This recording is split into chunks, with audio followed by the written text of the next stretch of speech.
नरेंद्र दामोदर दास मोदी ईश्वर की शपथ लेता हूं कि मैं विधि द्वारा स्थापित भारत के संविधान के प्रति सच्ची श्रद्धा और निष्ठा रखूंगा। টানা তৃতীয় দফায় ভারতের প্রধানমন্ত্রীর শপথ নিলেন মোদি। অনুষ্ঠানে উপস্থিত ছিলেন প্রধানমন্ত্রী শেখ হাসিনা সহ বিশ্ব নেতারা। ভুটান থেকে জলবিদ্যুৎ আমদানি করবে বাংলাদেশ। দিল্লিতে ভুটানের প্রধানমন্ত্রী ও আদবানির সঙ্গে শেখ হাসিনার বৈঠক। রাজনৈতিক প্রভাবেই 16 বছর হোমিও বোর্ডের চেয়ারম্যান পদে স্বীকার করলেন ডাক্তার দিলীপ। সাংগঠনিক ব্যবস্থার আশ্বাস আওয়ামী লীগের। 18,000-এরও বেশি পরিবার পাবেন জমি ও ঘর। কাল আশ্রয়ণ প্রকল্পের 5ম ধাপের উদ্বোধন করবেন প্রধানমন্ত্রী।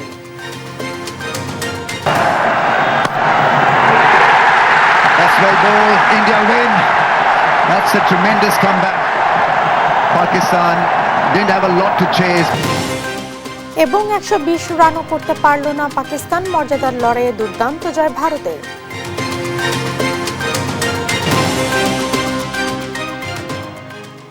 দেখছিলেন সংবাদ শিরোনাম। সংবাদ সকালে সঙ্গে আছে আমি জেসিকা বেদিন। এবারে বিস্তারিত। টানা তৃতীয় মেয়াদে প্রধানমন্ত্রী হিসেবে শপথ নিলেন নরেন্দ্র মোদি। রোববার সন্ধ্যার দিকে নয়াদিল্লির রাইসিনা হিলে রাষ্ট্রপতি ভবনে নরেন্দ্র মোদিকে শপথ পড়ান ভারতের রাষ্ট্রপ্রধান দ্রৌপদী মুর্মু। অনুষ্ঠানে উপস্থিত ছিলেন বাংলাদেশের প্রধানমন্ত্রী শেখ হাসিনা সহ প্রায় 8,000 অতিথি।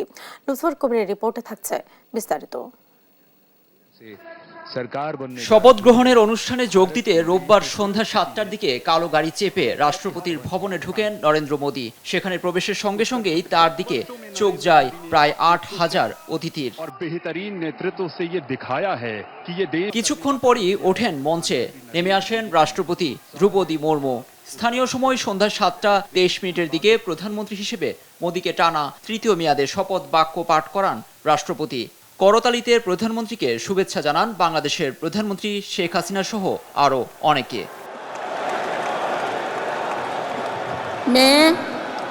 मैं नरेंद्र दामोदर दास मोदी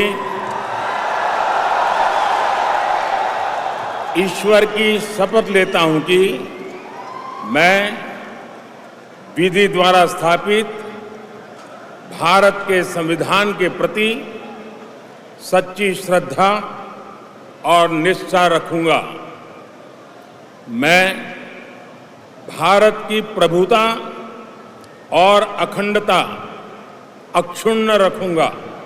এর মধ্য দিয়ে সাবেক প্রধানমন্ত্রী জওহরলাল নেহরুর পর দ্বিতীয় ব্যক্তি হিসেবে টানা তৃতীয়বার ভারতের প্রধানমন্ত্রী হওয়ার নজির গড়লেন নরেন্দ্র মোদি। মোদির পর শপথ নেন তার দল বিজেপি নেতৃত্বাধীন এনডিএ জোটের শরিকরা। ভারতীয় গণমাধ্যমগুলো বলছে প্রধানমন্ত্রী নরেন্দ্র মোদির সঙ্গে তৃতীয় মেয়াদের নতুন মন্ত্রিসভার 72 জন সদস্য শপথ নিয়েছেন। এর মধ্যে 30 জন ক্যাবিনেট মন্ত্রী, 5 জন স্বতন্ত্র দায়িত্বপ্রাপ্ত এবং 36 জন প্রতিমন্ত্রী।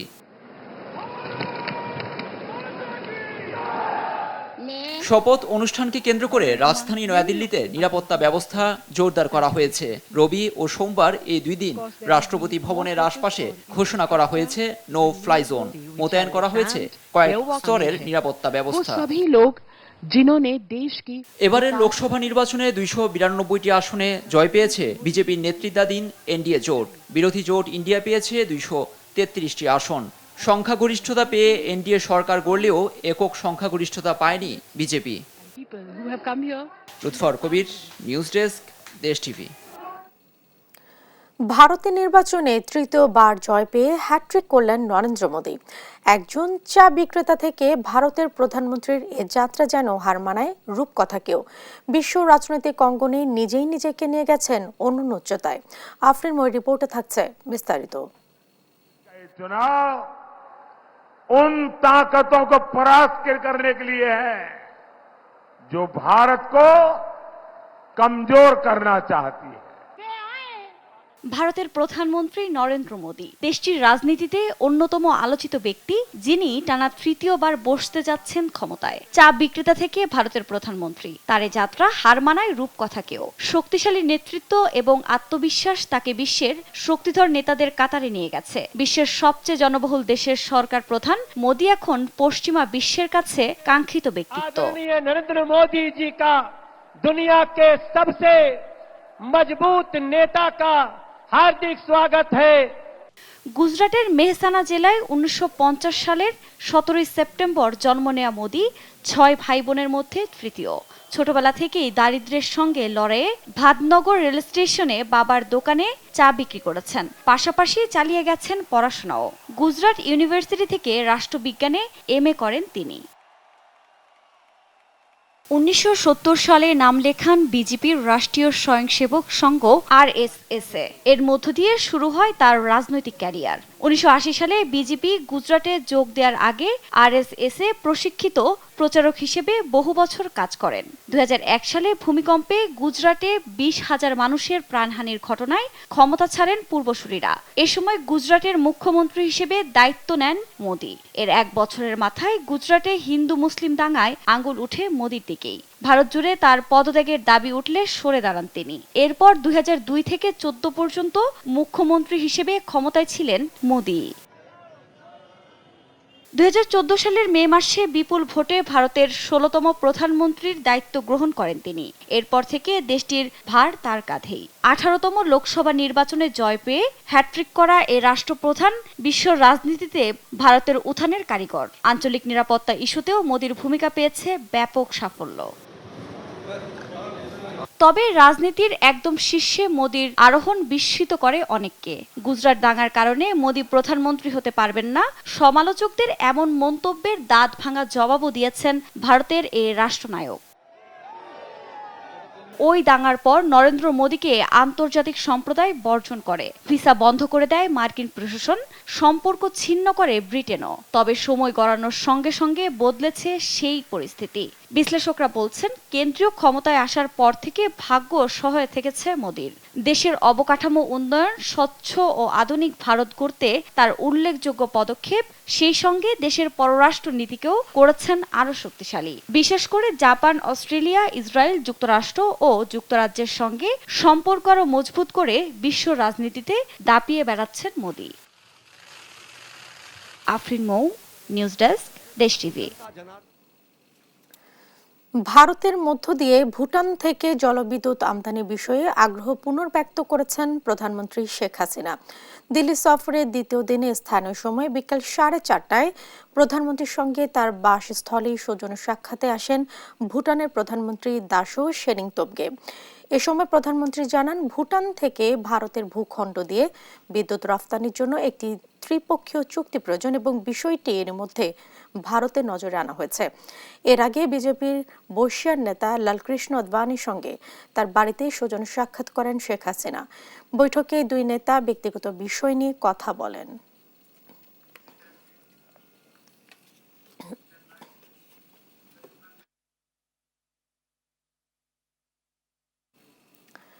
রাজধানীর বারিধারা কূটনীতিক পাড়ায় ফিলিস্তিন দূতাবাসের পুলিশ বাক্সের সামনে কনস্টেবল মনিরুল হককে গুলি করে হত্যা করেছেন আরেক কনস্টেবল কাউসার আহমেদ। কেন এই হত্যাকাণ্ড, এর কুল কিনারা এখনো ঠিক করতে পারেনি পুলিশ। তবে ব্যক্তিগত ক্ষোভ থেকে হত্যাকাণ্ড বলে ধারণা করছে তারা। ঘটনার রহস্য উন্মোচনে এজন্য অভিযুক্ত কাউসার আহমেদকে জিজ্ঞাসাবাদের জন্য 7 দিনের রিমান্ডে পাঠিয়েছেন আদালত। বিস্তারিত শাহাদাত নিশাদের রিপোর্টে। শনিবার রাত 11:39 বারিধারা ডিপ্লোম্যাটিক জোনের ফিলিস্তিন দূতাবাসের পাশের চেকপোস্টে পুলিশের কনস্টেবল মনিরুল হক 11:40 দিকে চেকপোস্টের জানালার কাছে যান। সিসিটিভি ফুটেজে দেখা যায় তার সঙ্গে কথাবার্তা হচ্ছে আরেক কনস্টেবল কাউসার আহমেদের সঙ্গে। কিছু বোঝে ওঠার আগে ডিউটি কক্ষের ভেতর থেকে মনিরুলকে লক্ষ্য করে গুলি করেন কনস্টেবল কাউসার। সঙ্গে সঙ্গে রাস্তায় পড়ে যান মনিরুল। এরপর এলোপাতাড়ি বেশ কয়েক রাউন্ড গুলি ছোড়েন কনস্টেবল কাউসার। এ ঘটনায় থমকে যায় পুরো এলাকা। তাৎক্ষণিকভাবে ঘটনাস্থলে উপস্থিত হন পুলিশ মহাপরিদর্শক চৌধুরী আব্দুল্লাল মামুন। এক পর্যায়ে গ্রেপ্তারও করা হয় কনস্টেবল কাউসারকে। নিহতের ঘটনায় গুলশান থানায় মামলা করেন মনিরুলের ভাই। ডিএমপির অতিরিক্ত কমিশনার জানান, প্রাথমিকভাবে মনে হয়েছে কোনো বিষয় নিয়ে পুলিশ কনস্টেবল মনিরুল হকের সঙ্গে কাউসার আহমেদের তর্কাতর্কি হয়। এরপর এক পর্যায়ে মনিরুলকে গুলির ঘটনা ঘটে। এ বিষয়ে অভিযুক্ত কনস্টেবলকে জিজ্ঞাসাবাদ করা হবে। প্রাথমিকভাবে মনে হয়েছে এটা সাময়িক উত্তেজনার কারণে হয়তো এটি ঘটেছে, এর বাইরে আর খুব বেশি না। তার কারণ সে স্বাভাবিকভাবেই ডিউটি করতো এবং ডিউটি করছিল, এবং ডিউটির যে স্ট্যান্ডার্ড সেটিও সে যথাযথভাবে মেনটেন করত। কাজে এটা তাৎক্ষণিক কোনো একটা প্রতিক্রিয়া হিসেবে এই ঘটনাটি ঘটতে পারে, যেটি আমাদের কাছে মনে হয়েছে। যদিও এটি খুব সুনিশ্চিত করে বলার জন্য আমাদের আরও কিছু একটু তদন্ত করে দেখতে হবে। দুই কনস্টেবলের মাঝে প্রাথমিকভাবে বিরোধের কোনো বিষয় পাওয়া যায়নি বলেও জানান পুলিশের কর্মকর্তা। প্রত্যেকটা জায়গায় আমাদের পোস্টে খাতা আছে, আমাদের এটা হলো জিডি বুক, এটা হলো ডিউটিতে কখন আসলো কখন গেল সেগুলো লেখা আছে। আমরা এগুলো চেক করে দেখেছি, এবং ওদিনও 11টা 5-এ কিন্তু একজন আবার তাদেরকে সুপারভাইজ করে আসছে, সে ইন্সপেকশন করে আবার সে নোট দিয়ে আসছে। কাজে ওই ধরনের কোনো সমস্যা ছিল না। আর যে বইটি দেখেছেন ওই জাতীয় বই আমাদের সব জায়গায় আছে, কেন ডিউটি চেঞ্জের ব্যাপারে, তারপরে ইন্সপেকশনের ব্যাপারে যখন সিনিয়র অফিসাররা আসে তখন তারা এই জায়গাগুলোতে নোট দেন, এবং এটা দাপ্তরিক রেজিস্টার, এটা আর কিছুই নয়। এ ঘটনা জিজ্ঞাসাবাদের জন্য গ্রেপ্তার কনস্টেবল কাউসারকে সোমবার বিকেলে 7 দিনের রিমান্ডে পাঠিয়েছেন আদালত। বারিধারা ডিপ্লোম্যাটিক জোনের মতো গুরুত্বপূর্ণ এলাকায় এমন ঘটনা নিরাপত্তাহীনতা সৃষ্টি করে বলে মনে করছেন সাধারণ মানুষ। তাকে মার্ডার করার পর দিয়ে সে তার মাথার ভিতরে মনে হয় কোনো সমস্যা আছে। সে দেখি বারবার ভিতরে যাইতেছে, রুমের ভিতরে যাইতেছে, বারবার পিস্তল নিয়ে আসতেছে। এটা তো একটা ডিপ্লোম্যাটিক জোন, তো এখানে একটা ভিআইপি একটা সিকিউর, তো এখানে এরকম ঘটনা তো আগে পরে কখনো শুনি না, এই ফার্স্ট টাইম। তো এটা তো প্রশাসন দেখবে। এই ঘটনার পর কূটনীতিক পাড়ায় বাড়ানো হয়েছে নিরাপত্তা ব্যবস্থা। শাহাদাত নিশাদ, দেশ টিভি, ঢাকা। সরকারকে ক্ষমতা আঁকড়ে রাখতে সহায়তাকারী কতিপয় ব্যক্তির মুনাফার জন্য প্রস্তাবিত বাজেটে কুফল শুধু আগামী বছরই নয়, আগামী দশকেও জাতিকে বহন করতে হবে, এমন মন্তব্য করেছেন বিএনপি মহাসচিব মির্জা ফখরুল ইসলাম আলমগীর। বলেন, শুধু গণবিরোধীই নয়, দেশবিরোধী বাজেট প্রত্যাখ্যান করেছে বিএনপি। বিস্তারিত জানাচ্ছেন সাইফুর রিপন। বাজেট নিয়ে দলীয় প্রতিক্রিয়া জানাতে রোববার গুলশানে চেয়ারপারসনের রাজনৈতিক কার্যালয়ে সংবাদ সম্মেলন করে বিএনপি। প্রস্তাবিত বাজেট বিএনপি প্রত্যাখ্যান করেছে বলে জানান দলের মহাসচিব মির্জা ফখরুল ইসলাম আলমগীর। এই বাজেট বিএনপি প্রত্যাখ্যান করছে। মির্জা ফখরুল অভিযোগ করেন, বাজেটে আয়ের চেয়ে ব্যয় বেশি। দেশ বিদেশ থেকে ঋণ নিয়ে জনগণের উপর ঋণের বোঝা বাড়িয়ে দেশের অর্থনীতিকে দেশি বিদেশি অলিগার্কদের হাতে জিম্মি করে ফেলছে সরকার। বর্তমান লুটেরা সরকারের এই বাজেট কেবলমাত্র দেশের গুটি কয়েক অলিগার্কদের জন্য, যারা শুধু চুরি করছে না, তারা ব্যবসা করছে, তারাই পলিসি প্রণয়ন করছে, আবার তারাই পুরো দেশ চালাচ্ছে। এটি স্পষ্ট যে বাজেটটি এমন কতিপয় ব্যক্তির মুনাফার জন্য প্রণীত হয়েছে, যারা এই অবৈধ সরকারকে ক্ষমতা আঁকড়ে থাকতে সাহায্য করছে। এর কুফল শুধু আগামী বছর নয়, আগামী দশকেও এই জাতিকে বহন করতে হবে। দেশ অর্থনৈতিক ও রাজনৈতিক মহাসংকটে নিপতিত বলেও মন্তব্য করেন বিএনপি মহাসচিব। চতুর্দিক থেকে সর্বগ্রাসী দুর্নীতি বাংলাদেশকে কবজা করে ফেলেছে। দেশ এক অর্থনৈতিক ও রাজনৈতিক মহাসংকটে নিপতিত। এর মূল কারণ সুশাসনের অভাব ও জবাবদিহীন মাফিয়া সরকার। মহাসংকট থেকে উত্তরণের একটাই উপায়, আর তা হচ্ছে এই মাফিয়া চক্রমিন চেপে বসে থাকা মাফিয়া সরিষার কবল থেকে দেশকে রক্ষা করা। সাংবাদিকদের প্রশ্নের জবাবে বলেন, বাজেট করতে বিএনপি ভিক্ষার ঝুলি নিয়ে ঘুরে বেরিয়েছে আওয়ামী লীগের এমন দাবি মিথ্যাচার ছাড়া আর কিছুই না। এটা আজকে এই বাজেট দেখেই আপনারা তো নিজেই বুঝতে পারছেন যে ভিক্ষার ঝুলিয়ে কারা দিচ্ছেন। ঘাটতি বাজেট তো বটে, সেই ঘাটতি মেটানোটা হচ্ছে ঋণ দিয়ে। একে বৈদেশিক ঋণ, আবার ডোমেস্টিক ঋণ। যে মানুষগুলো আপনার অলরেডি পড়ে গেছে খাদের মধ্যে, তাদের মধ্যে আপনার এই তথাকথিত বাজেটের হাতি চেপে বসেছে, তাদের কাছ থেকেও আপনার ঋণ নেওয়া হবে। সুতরাং এটা তার একেবারেই অযৌক্তিক, অহেতুক একটা মিথ্যা কথা বলে জাতিকে প্রতারণা করা ছাড়া আর কিছুই নয়। দেশ বাঁচাতে গণতন্ত্র ফিরিয়ে আনার বিকল্প নেই বলেও মন্তব্য করেন বিএনপি মহাসচিব। দেশে অবিলম্বে একটি জবাবদিহিমূলক সরকার প্রতিষ্ঠা করতে হবে। সাইফুর রিপন, দেশ টিভি, ঢাকা। পুলিশের সাবেক মহাপরিদর্শক বেনজির আহমেদ ও সাবেক সেনাপ্রধান আজিজ আহমেদ দুর্নীতি করে ছাড় পাবে না বলে জানিয়েছেন আওয়ামী লীগ সাধারণ সম্পাদক ওবায়দুল কাদের। সকালে দলের কেন্দ্রীয় কার্যালয়ে এক যৌথ সভায় একথা বলেন তিনি। ওবায়দুল কাদের বলেন, রাঘব বোয়ালদের লুটপাট বন্ধ করার জন্যই এবারের বাজেট। তৌফিক মাহমুদ মুন্না রিপোর্ট। কেন্দ্রীয় নেতাদের সাথে ঢাকা মহানগর উত্তর দক্ষিণ জেলা আওয়ামী লীগ এবং সব সহযোগী সংগঠনের সভাপতি সাধারণ সম্পাদকদের যৌথ সভা আওয়ামী লীগের কেন্দ্রীয় কার্যালয়ে 23 বঙ্গবন্ধু এভিনিউতে এই সভা অনুষ্ঠিত হয়। সভাপতিত্ব করেন দলের সাধারণ সম্পাদক ওবায়দুল কাদের। সবার শুরুতে কথা বলেন আওয়ামী লীগ সাধারণ সম্পাদক, বলেন বেনজির আজিজ আওয়ামী লীগের কেউ নয়, দুর্নীতি করলে কাউকে ছাড় দেওয়া হবে না। তা আমি এখানে বেনজিররা, তারপরে আজিজাম সেনা প্রধান ছিলেন, আজিজ সাহেবেরা, তারা দুর্নীতি করে কেউ ছাড় পাবেন না। শেখ হাসিনার তারা আওয়ামী লীগের লোক নয়, একজন পুলিশ অফিসার আর একজন সেনা অফিসার, তারা দুর্নীতি করছে। কথা হচ্ছে দুর্নীতি করে তারা পার পেয়েছে। বিএনপির আমলের সীমান্তে হত্যা বেশি হয়েছে উল্লেখ করে ওবায়দুল কাদের বলেন, রাঘব বোয়ালদের দুর্নীতি বন্ধ করতেই এবারের বাজেট।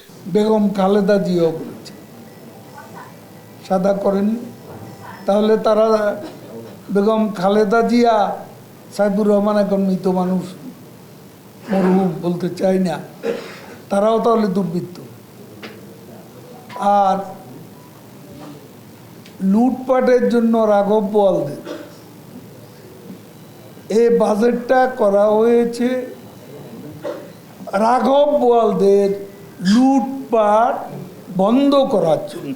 প্রতিষ্ঠা বার্ষিকী উপলক্ষে আগামী 23 জুন সোহরাওয়ার্দী উদ্যানে আওয়ামী লীগ জনসভা করবে বলে জানান আওয়ামী লীগ সাধারণ সম্পাদক। তৌফিক মাহমুদ মুন্না, দেশ টিভি, ঢাকা। এদিকে সাবেক আইজিপি বেনজিরের স্ত্রী ও কন্যারাও দুদকের তলবে নির্ধারিত সময়ে হাজির না হয়ে আইনজীবীর মাধ্যমে সময় চেয়ে আবেদন করেছেন। নির্ধারিত সময়ে হাজির না হওয়ায় আগামী 24 জুন তাদের পুনরায় তলব করেছে দুর্নীতি দমন কমিশন দুদক। মাজহারুল ইসলামের রিপোর্ট। একসময়ের প্রতাপশালী কর্মকর্তা বেনজির এখন নেতিবাচক খবরের শিরোনাম। একটা সময় সাবেকে আইজিপির ক্ষমতার দাপটে ভীত সন্ত্রস্ত থাকত অন্যরা, সেখানে অবৈধ সম্পত্তি অর্জনের দায়ে তিনি এখন দুদকের জালে। দুদক বলছে, অনুসন্ধানের অংশ হিসাবে বেনজির এবং তার স্ত্রী সন্তানদের সংস্থাটিতে তলব করা হলেও কেউই নির্ধারিত সময়ে হাজির হননি। সময় চেয়ে আইনজীবীর মাধ্যমে আবেদন করেছেন তারা। নির্ধারিত সময়ে হাজির না হওয়ায় আগামী 23 ও 24 জুন পুনরায় তাদেরকে তলব করেছে সংস্থাটি। সময় বৃদ্ধিকে অনুসন্ধান কার্যক্রমের অংশ বলছেন দুদক সচিব। অনেক সময় যখন কোনো ব্যক্তি উপস্থিত না হন, এটি কিন্তু পরবর্তী একটি তারিখ নির্ধারণ করে দেওয়া হয়। সব কেসের মতো এই কেসও তাই করা হয়েছে। এদিকে সময় চেয়ে আবেদনের কথা জানেন না খোদ কমিশনাররা। বেনজিরের সম্পত্তি অনুসন্ধানের কাজ নিয়ে গণমাধ্যম কর্মীদের এড়িয়ে চলছেন দুদক কর্তৃপক্ষ।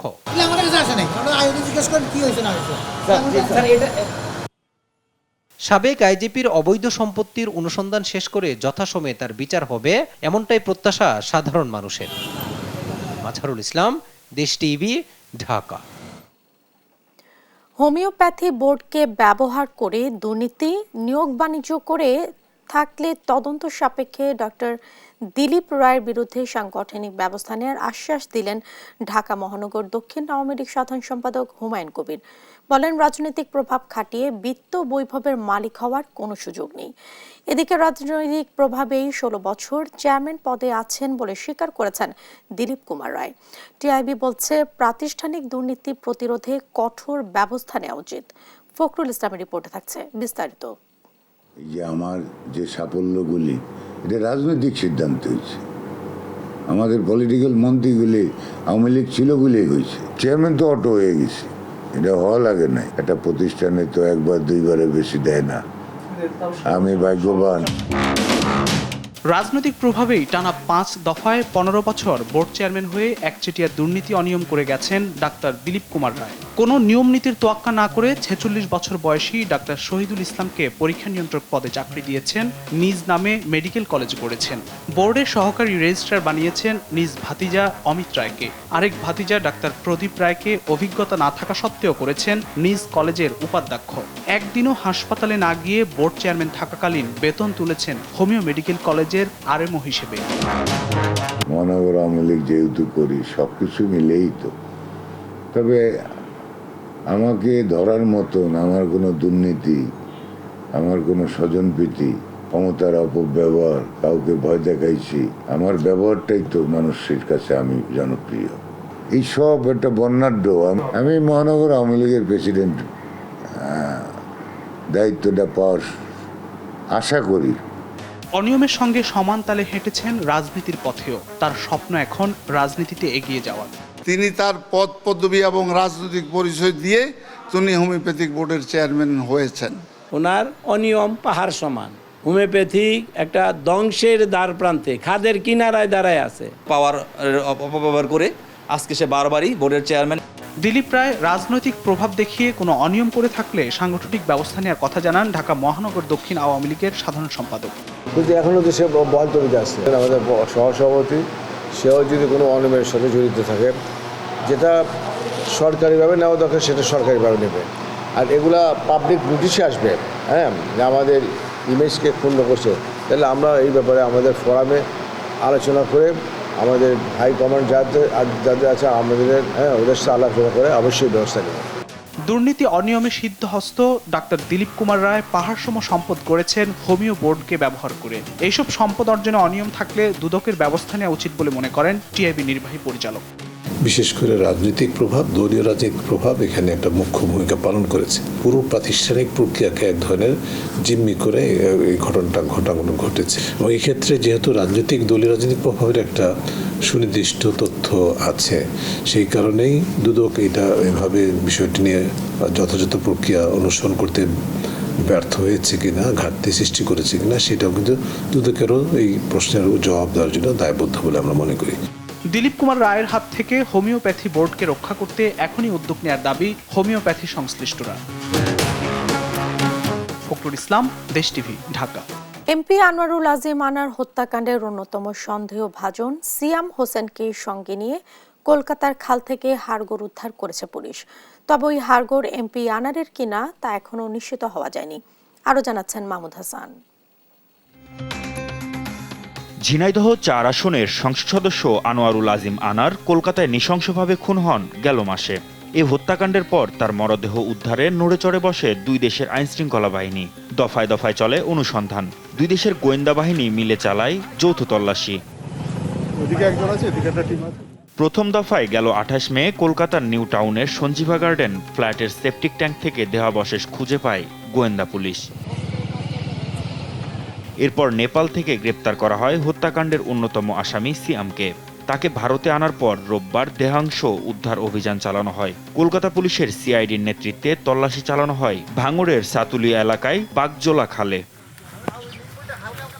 এ অভিযানে উদ্ধার করা হয় বেশ কিছু হাড়। সিয়ামের দাবি এগুলো এমপি আনারেরই দেহের হাড়। তবে কলকাতা পুলিশ জানিয়েছে ফরেনসিক পরীক্ষা করার পরই নিশ্চিত করা হবে এ হাড় এমপি আনারের কিনা। আনার হত্যাকাণ্ডের উদ্দেশ্যে অপহরণের মামলায় ঝিনাইদহ থেকে আওয়ামী লীগ নেতা কাজী কামাল আহমেদ বাবুকে গ্রেপ্তার করেছে পুলিশ। ঢাকার আদালতে তার বিরুদ্ধে রিমান্ড আবেদন করা হলে 7 দিনের রিমান্ড মঞ্জুর করেন বিচারক। গেল 12 মে চিকিৎসার উদ্দেশ্যে কলকাতা যান এমপি আনার। 14 মে থেকে নিখোঁজ হন তিনি। এর কয়েকদিন পর আইনশৃঙ্খলা বাহিনী জানায় কলকাতায় তাকে হত্যা করা হয়েছে। মাহমুদ হাসান, দেশ টিভি, ঢাকা। শতভাগ ভূমিহীন গৃহহীন মুক্ত দেশ গড়ার লক্ষ্যে 18,500-এরও বেশি পরিবারকে জমি ও ঘর হস্তান্তর করবেন প্রধানমন্ত্রী শেখ হাসিনা। আগামীকাল গণভবন থেকে ভিডিও কনফারেন্সের মাধ্যমে আশ্রয়ণ প্রকল্প 2-এর 5ম পর্যায়ের 2য় ধাপে জমি ও ঘর হস্তান্তর অনুষ্ঠানে উদ্বোধন করবেন প্রধানমন্ত্রী। এতে মোট 43,39,520 জন পুনর্বাসিত হতে যাচ্ছে। এবারে হস্তান্তরের মধ্য দিয়ে দেশের 58টি জেলা শতভাগ ভূমিহীন গৃহহীন মুক্ত থাকবে। আশ্রম প্রকল্পের প্রস্তুতি নিয়ে লালমনিরহাট থেকে বিস্তারিত জানাচ্ছেন জান্নাতুল মোহনা। ক্যামেরায় ছিলেন সজীব হাসান। এখন আর আসমানিদের নড়বড়ে পাখির বাসায় থাকতে হয় না। আসমানিদের এখন নিজস্ব ঠিকানা আছে, যেমন আছে শেফালি বেগমের। তারা যদি আমার সহযোগিতা করছে, আমাকে ঘর বাড়ি দিচ্ছে, কারেন্ট দিচ্ছে, কারেন্টের মিটার দিচ্ছে, কল দিচ্ছে, পানি খাইতেছি, ধন্যবাদ দিতে চাইছো। টোনাটুনির সংসার শুরু করতে নেই বয়সের কোনো বাধা। নিজের জমিতে লাগানো শাক লতা পাতাতেই হয়ে যায় 3 বেলার খাবার। প্রধানমন্ত্রীকে আমরা খুবই দোয়া করি, প্রধানমন্ত্রী আল্লাহ তাক ভালো করুক, আরো দীর্ঘযোগী হোক। জায়গা জমি পাচ্ছি, এতদিন ঘর ছিল না, প্রধানমন্ত্রী ডাঙ্গারে দান করছে শেখ হাসিনা। ভাগ্যের চাকা বদলাতে গিয়ে নিজেই হন দুর্ভাগ্যের শিকার, হারান দুটি পা। রেল লাইনের পথে পথে ভিক্ষে করে কাটাতো জীবন। জীবনে আসার আলো হয়ে আসে প্রধানমন্ত্রী শেখ হাসিনার আশ্রয়ণ প্রকল্প। পেয়ে যান 2 কক্ষ বিশিষ্ট ঘর। আফসোস করতাম তো যে আমার একটা যদি বাড়ি থাকতো তাহলে ভালো হইতো, এখন থাকার জায়গা নাই। এখন আল্লাহর রহমতে জায়গা পাইছি, এখন মাননীয় প্রধানমন্ত্রী আমাকে থাকার জায়গা দিছে, মাথা গোজার জায়গা দিছে, এতে আমি অনেক খুশি। 1997 সাল থেকে শুরু হওয়া আশ্রয়ণ প্রকল্প ঘর বাঁধার স্বপ্ন দেখায় লাখো ভূমিহীন গৃহহীন মানুষকে। আশ্রয়ণ প্রকল্প 2-এর পঞ্চম পর্যায়ের দ্বিতীয় ধাপে জমি ও ঘর হস্তান্তর করা হবে 18,566টি পরিবারকে। আগামী 11ই জুন প্রধানমন্ত্রী ভিডিও কনফারেন্সের মাধ্যমে লালমনিরহাট, ভোলা ও কক্সবাজারের 3 উপজেলার আশ্রয়ণ প্রকল্প উদ্বোধন করবেন। এই পর্যায়ে দেশের পুনর্বাসিত উপজেলার সংখ্যা 70। এতে দেশে মোট 43,39,520 জন পুনর্বাসিত হতে যাচ্ছেন।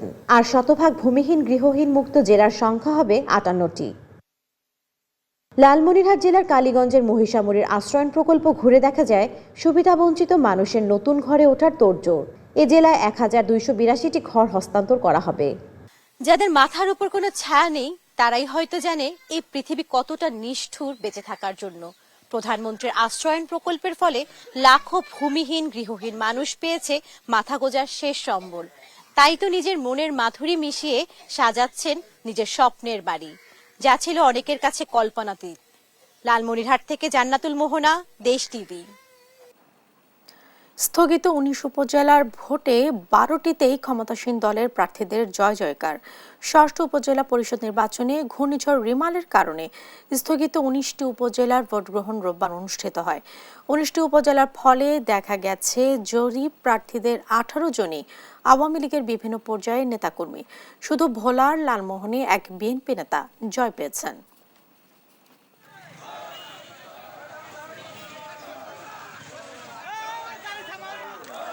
চাচার ষড়যন্ত্রে পিতার সম্পদ সহ সবকিছু থেকে বঞ্চিত সাতক্ষীরা শ্যামনগরের অনাথ 2 বোন নদী আর বৃষ্টি।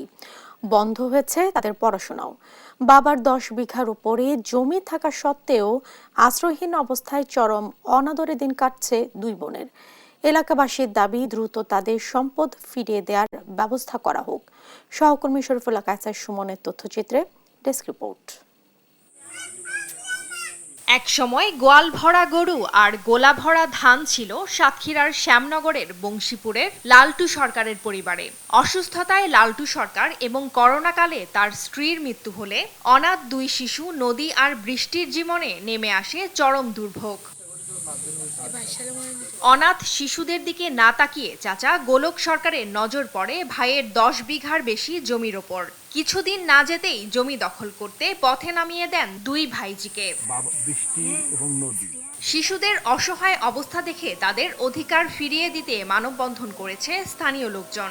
ওদের বাবা মা বেঁচে থাকতে ওরা রাজকন্যার মতন ছিল, এখন ওদের খুব কষ্ট। ওদের জ্যাঠামশাই গোলক সরকার ওদের কিছু দিচ্ছে না জায়গা জমি। যেটা কেস করেছে বলে ওই এসএসসি পরীক্ষা দিতে পারে, এসএসসি পরীক্ষা দিলি ওর সার্টিফিকেটটা হলেও করে যায় চাকরি পেত। গোলক সরকার তিনি সরকারের যে শাস্তি অনুযায়ী যে বিধি ব্যবস্থা আছে সেটা যেন তাকে সেই ব্যবস্থা করা হয়। জেলার মানবাধিকার কর্মী ও এলাকাবাসীর প্রশ্ন এড়াতে পালিয়ে বেড়াচ্ছেন গোলক। ওরা আইনি তো জমি ওরা পাবে না। আমার বাবার জমি আমি কি চুরি করছি না ডাকাতি করছি, তাই নিয়ে ভিডিও করবেন। কোর্টে যেটা হয় আমি এডিসির কাছে প্রস্তাব দিচ্ছি যে 16-16.5 জমি আর 5 শতক ভিটার থেকে তারা যদি নেয় এটা 7 থেকে মীমাংসা করে দিবে, আমি তাতে রাজি। এ বিষয়ে সুষ্ঠু সমাধান করতে অতিরিক্ত জেলা প্রশাসককে দায়িত্ব দেওয়ার কথা জানান জেলা প্রশাসক। আমি এটা সংশ্লিষ্টদেরকে দায়িত্ব দিয়েছি, এটাকে সেটেল করে সমাধান করে মেয়ে দুটির ভবিষ্যৎ নিশ্চিত করার ক্ষেত্রে যা যা করণীয় আমরা সেটা দেখছি। চলমান ভূমি সপ্তাহে 2 শিশুকে তাদের পিতার জমি বুঝিয়ে দেওয়ার পাশাপাশি অপরাধী চাচা গোলককে শাস্তির আওতায় আনার দাবি জানিয়েছে এলাকাবাসী। নিউজ ডেস্ক, দেশ টিভি। প্রাচীনকাল থেকেই রেশমের জন্য সুখ্যাতি রয়েছে রাজশাহীর। সেই খ্যাতি থেকে রাজশাহীর প্রধান পরিচয় হয়ে ওঠে সিল্ক সিটি। তবে জিআই পাওয়া রেশম শিল্প এখন নুইয়ে পড়েছে। শত কোটি টাকার প্রকল্প নিয়েও জৌলুস ফেরানোর চেষ্টা করছে কাজে আসছে না। ধুকে ধুকে টিকে থাকা রেশমের গল্প জানাচ্ছেন সহকর্মী কাজী শাহেদ। ষোড়শ ও সপ্তদশ শতাব্দীতে মোগল সম্রাটদের পৃষ্ঠপোষকতায় অবিভক্ত বাংলায় রেশম শিল্পের প্রসার লাভ করে। সেই রেশমই কালে কালে রাজশাহীর প্রধান পরিচয় হয়ে ওঠে সিল্ক সিটি। 2002 সালে বন্ধ হয়ে যাওয়া রেশম কারখানা 2018 সালে আবার চালু হয়। রেশমের সুদিন ফেরাতে এ সময় নেওয়া হয় 153 কোটি টাকার 4 প্রকল্প। গোটা বাংলাদেশে কিন্তু আমরা এই কৃষকদের রেশম চাষের জন্য প্রশিক্ষণ দিচ্ছি। এটা হলে আমাদের এই দরিদ্র চাষিদের তাদেরকে আমরা এই ট্রেনিংয়ের মাধ্যমে এই তুঁত চাষে আরও অধিকতর ফলপ্রসূ তাদেরকে করতে পারবো এবং সেখান থেকে তারা কিন্তু লাভবান হতে পারবে।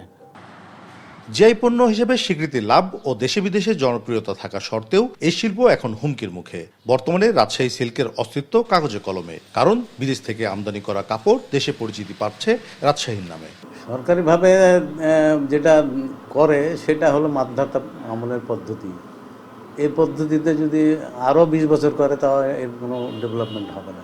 বিভিন্ন জায়গায় কিন্তু আপনার পলি গাছ এবং পলি পোকা তৈরির জন্য তুঁত গাছ আছে, সেইগুলিকে রক্ষার জন্য কোনো উদ্যোগ এখন পর্যন্ত আমরা সরকারের পক্ষ দেখছি না। বর্তমানে দেশে রেশম সুতার চাহিদা 450 মেট্রিক টন, যার বাজার মূল্য প্রায় 350 কোটি টাকা। মোট চাহিদার 410 টন আসে চীন থেকে, যাতে খরচ হয় প্রায় 300 কোটি টাকা। অথচ 1991 সালের আগে চাহিদার 90% পূরণ হতো দেশি সুতায়। 1 থেকে 1.5 টনের বেশি উৎপাদন হয় না। এই উৎপাদনটা বাড়ানো সম্ভব, কিন্তু এখানে অদক্ষতা, অব্যবস্থাপনা সব মিলে হচ্ছে একটা গা ছাড়া ভাব রয়েছে, যার কারণে এই সংকট তৈরি। আমরা চাই যে এই পণ্যটাকে আরো ভালো করে বেগমান করার জন্য সরকারের বিভিন্ন উইং এবং প্রাইভেট সেক্টর যেটা আছে, বিভিন্ন সিল্ক যারা আছে তাদেরকে একটু প্রমোট করলে আমার মনে হয় যে এইটা পণ্যটা আরো বেশি বেগমান হবে। জিআই সনদ পাওয়ার পর রেশমের চাহিদা বেড়েছে, তবে দেশে বিদেশে ব্র্যান্ডিং এর ক্ষেত্রে সরকারি উদ্যোগ এখনো কম। সংশ্লিষ্টদের অপেক্ষা রেশমের সুদিন ফেরার। কাজী শাহেদ, দেশ টিভি, রাজশাহী। কোরবানি ঈদ সামনে রেখে জয়পুরহাটে ব্যস্ততা বেড়েছে কামারপাড়ায়। মাংস কাটার সরঞ্জামাদি তৈরি ও মেরামতে দিনরাত কাজ করছেন তারা। তবে কাঁচামাল ও কয়লা দাম বৃদ্ধিতে ব্যবসায় কিছুটা মন্দা তাদের। সহকর্মী রেজাউল করিম রেজার রিপোর্টে জানাচ্ছেন দিবাশ্রী বড়ুয়া। ভোর থেকে গভীর রাত পর্যন্ত জয়পুরহাটে কামারপাড়ায় চলছে হাতুড়ি পেটার টুংটাং শব্দ। দা, ছুরি সহ লোহার বিভিন্ন তৈজসপত্র তৈরিতে ব্যস্ততা কামারদের। সামনে কোরবানির ঈদ হওয়ায় এ পালে লেগেছে বাড়তি হাওয়া। পশু জবাই ও মাংস কাটার সরঞ্জাম তৈরিতে দিন রাত কাজ করছেন এই শিল্পের কারিগররা।